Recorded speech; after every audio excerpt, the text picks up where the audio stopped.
Around 25,000 people call Macon County home, but how many of those residents actually know who their county is named for?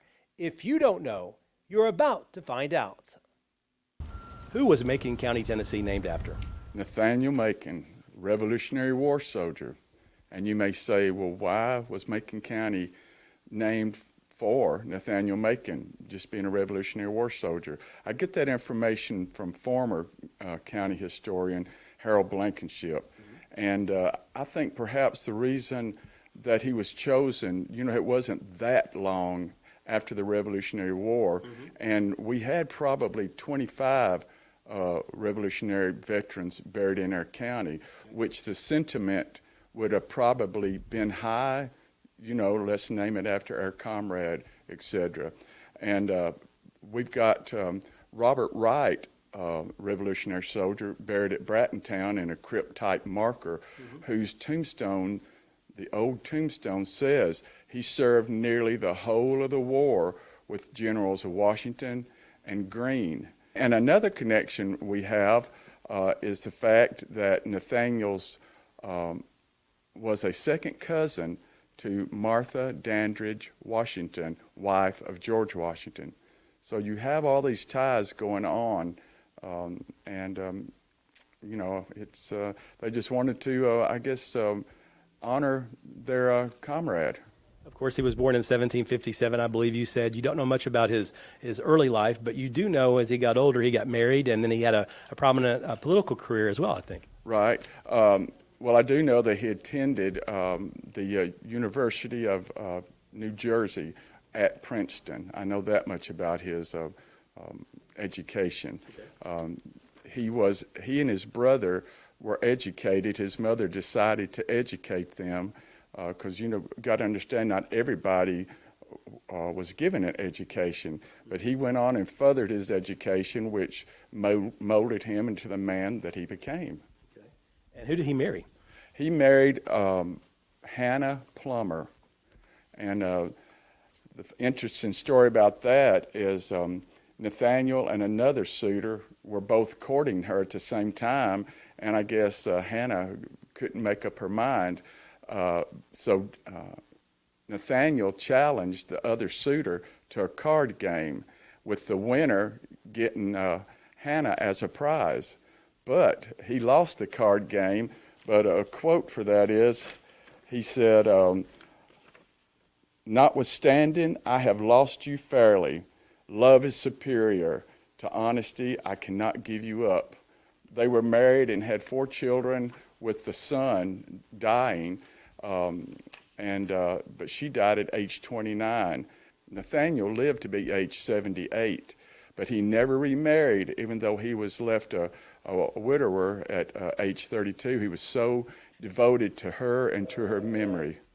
And after she passed away, did he become interested in politics at that point?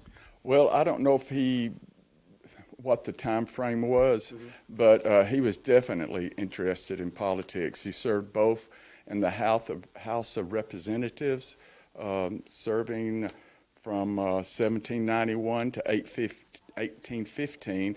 Then after that, he was a member of the U.S. Senate, both from North Carolina, from 1815 to 1828. Good. And you said also he had kind of a negative approach when he voted. Is that right? Yeah, he was known as a negative radical. What does that mean exactly? Well, I guess it means just that he voted no on most everything. He was against a lot of things government-wise. He thought all things should be open for negotiation. He said, "That is my word and arm." So, I guess perhaps he didn't want to vote on it without really investigating it, which is, I guess, a wise thing. Where is he buried today, and what's unusual about his grave? Well, he's buried in North Carolina. He and his wife and son are all buried on the edge of their yard of their 2,000-acre plantation. But, of course, then, as it is now, he feared that his grave would be plowed over. So he had a massive amount of flint rock put on their graves because he thought no one would go to the trouble of removing the rocks just to cultivate, that spot.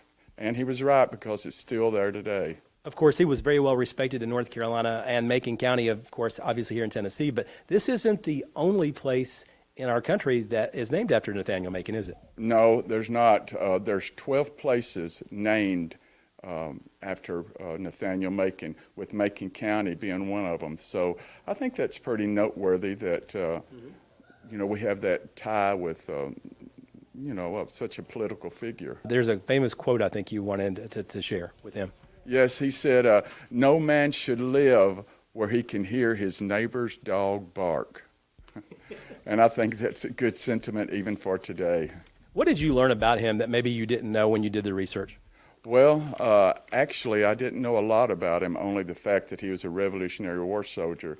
The facts that I told you I thought were very interesting.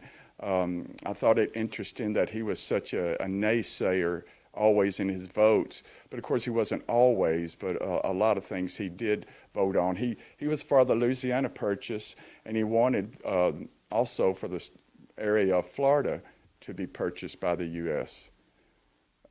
He was against, I think he was against the War of 1812, but he's worthy of study, further study by someone. Do you think the folks back in 1842 made the right call here in Macon County by naming this county after Nathaniel Macon?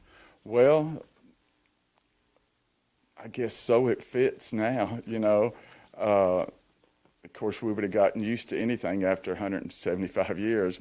But I would say at the time, we had wise forefathers who founded the county, and they did what they thought was best, so I accept it. I wouldn't want our county named anything else.